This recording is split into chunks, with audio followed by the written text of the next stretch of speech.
G'day people, this is Sharpino here, welcoming you guys to week 2 of the PCL Team Prep. So this week, we're going up against the Washington Weaviles that do have a lot of threats on the team, and let me quickly run through it just so you guys know exactly what we're dealing with this week. So, the Pokemon in his team, he has a Garchomp, he has Tornadus T, he has a Weavile, he has Empoleon, he has a Galvantula, he has a Mincheo, Togetic, Slowking, Mega Banette, Meganium, Rhydon, and Muck. And I just remembered that he told me that he swapped out the Slowking for a Rotom Mower, and he swapped, Slowking for an Azelf.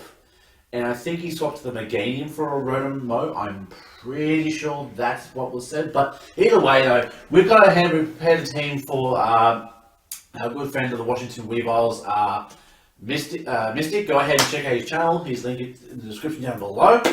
So here's how we've prepared for his team. So first and foremost, we do have our Talonflame here. Sharp Beak, Gale Wings, Adamant Nature, normal build with Flare Blitz, Braybird, Will-O-Wisp, and Roost. So the Will-O-Wisp can become clutch if we can outspeed Pokemon. You know, there's a lot of threats in his team. The biggest checks that he has in his team is the Rhydon. Excuse me. And I was going to say the Slowking, but since he got rid of that, that's kind of a new door for us. So Talonflame can have a bit more fun against this team here. So definitely liking the Talonflame in this matchup. Rhydon and I reckon Garchomp are probably the biggest checks for Talonflame, and I'm pretty sure we're going to see both of them in this matchup here. Just something about this matchup that tells me that they're going to go ahead and do that. The next Pokemon that we have in our team is our Donphan. Normally it goes hand in hand with Talonflame just because it's a good check for Stealth Rock setups. So Rocky Helmet, max HP, max defense, Impish Nature with Sturdy. Earthquake, Ice Shard, Rapid Spin, and Stealth Rock. So the Ice Shard being there to kind of obviously hurt the Tornadus, and the Garchomp. Also, I guess the Rotom Mower and the was Slowking. I mean, it doesn't even hurt Slowking. I don't know what I'm talking about. But basically, what's going to happen is Earthquake is there obviously to check the Rhydon. Ice Shard is to check the Garchomp and the Tornadus. And honestly, there's just a lot I could do with this just because, obviously, being Rocky Helmet can wall Garchomp for days, and Ice Shard is just there for utility. So, a Rapid Spin there to get rid of rocks, and we set up our own rocks, because rocks actually does hurt a lot of Pokemon in his team. It does hurt the Weavile, it does hurt the Tornadus, it does hurt the Togetic, it does hurt the Galvantula. It does hurt the... well, that's about it, really. That's just those Pokemon. But I do know that rocks can be pretty good, especially against Weavile, in case he tries to bring a Sash Weavile, which, I mean, it's not necessarily going to happen all the time, but you know what? It does happen. And I do know that on his team, there are a number of Pokemon that can set up rocks. It could be Garchomp if it's not Scarfed. It could be Empoleon. It could be the Rhydon. And it could be the Azelf. So there's 4 different Pokemon potential rock setters. So we just have to make sure that we have Rhydon there to set up to protect us from rocks, just to make sure the Talonflame can fly around. Next we have our mascot, the Hydreigon.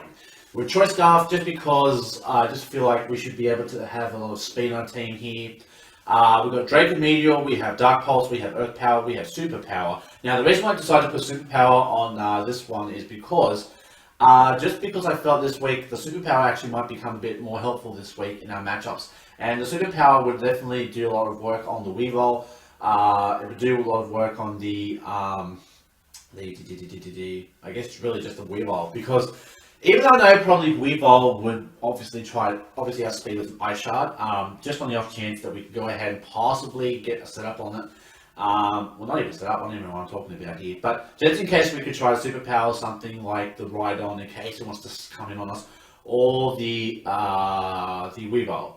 So I guess I could go for a U-turn, but you know what, it is what it is. I just went superpower just to get some offensive, and because we went for superpower this week, we actually didn't go for a timid nature, we went for a naive nature. Now, a lot of Pokemon in this team are physical, so that doesn't really hold too much to us as regard to, you know, being able to withstand hits. Next Pokemon we have on the list is the Medicam here, Medicam, I don't care how you say it. Life Orb with Pure Power, Jolly Set with Fake Out, High Jump Kick, Ice Punch, and Bullet Punch. Now, looking at his team, he does have a lot of Pokemon that can pack Fake Out as well. He has the Menshei and he has the Weavile. So, those two Pokemon having Fake Out are a bit of a problem for this Pokemon because they were naturally outspeed. So, being outsped, I mean, hopefully he doesn't bring him with Fake Out. I mean, that's pretty much my only saving grace at this point. I would say more so the Weavile is a pretty hard check to Medicham over here. But we've got Ice Punch for the Garchomp for almost the same reasons that we have Raichu and Dolphin. And then we have the High Jump Kick just to go for full power. Just because at this point, pretty much you've got to risk it all to go for it all. And I know I could go for Drain Punch, but I don't want to just go for that off chance where Drain Punch doesn't do enough damage because even with Pure Power, like his attack stat is only 60, base power 60. So Pure Power and the Life Orb are really just trying to push in. The High Jump Kick's just going to take it home as far as nailing Pokemon. So that's pretty much the only way I could see that this would actually work out for us. It's just to make sure we have Light Fake Out and hopefully his Pokemon don't. Next Pokemon that we have is Keldeo with Leftovers, Justified, with the Scald, Secret Sword, Carmine, and Substitute. So we're going for a setup in Keldeo here. So this can do a lot of work against the, I would say, if we get Substitute, it pretty much does a lot of work to his team. The only thing I could query about this setup is the fact that we could probably swap out Secret Sword for an Ice type move. For the same reasons why I just feel we need to get rid of some moves. But in saying that though, you know, the only problem is now he's got Rotom Mower, which could be another problem for us. But this does check the Rhydon. It can do a bit of work to the Garchomp if we can have Substitute set up. Let's see, what else? We could do some work with the, well, I mean, I guess Napoleon, and Weavile. But really not a lot too much.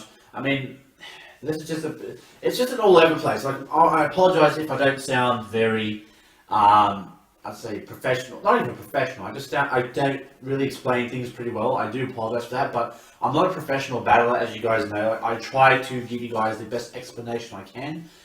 And last Pokemon we have is oh boy, what did I just do? Undo, delete, what the hell?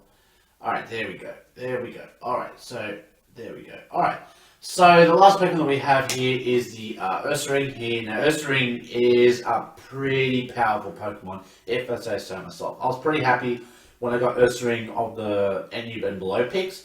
So this set we're running is Facade, Earthquake, Crunch, and Protect. So the reason why I decided to go for these different moves. Now, Facade, no need to explain. Earthquake. Earthquake is because, just having a look at his team here, I mean, it does pack a lot of base damage. Probably checks the Empoleon and the Mark and the Rhydon as well. So having a Guts boosted Earthquake can do a lot of damage, excuse me, to those kinds of mons. So, I mean, it's not the worst thing to happen. And the Crunch is there to take on the Mega Banette, because I feel like Mega Banette and Slowking and I guess now Azelf, we can take hits, so we'll be able to give it back to them tenfold with the Facade and the Guts boosted and everything else. So that's going to be our team this week. Hopefully we do come in with the win once again. Now I must preface this by saying the league at the moment is a bit dicey at the moment, and what I mean by that is there's a lot of things going on. There's people that's leaving, there's people that are still sticking around, still people that are battling like myself and all that. I will do my best to keep the league going around. I hope we can put up all the battles that we have for this league just to play it out to the end.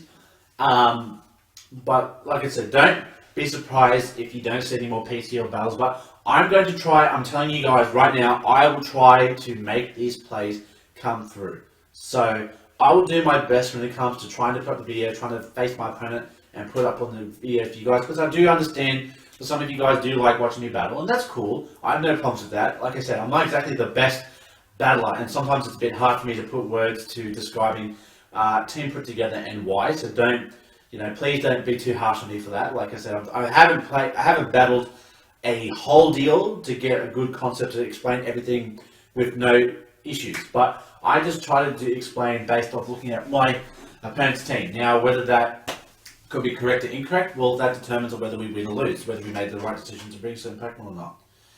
So I will say thanks for watching, guys. If you guys enjoyed, make sure you hit a like and get behind the Sydney Krookodiles. And hopefully we can come in with the second win for our team. So this is Sharpino, the coach of the Sydney Krookodiles, saying stay safe, stay sharp, and I'll catch you guys all next time. Later.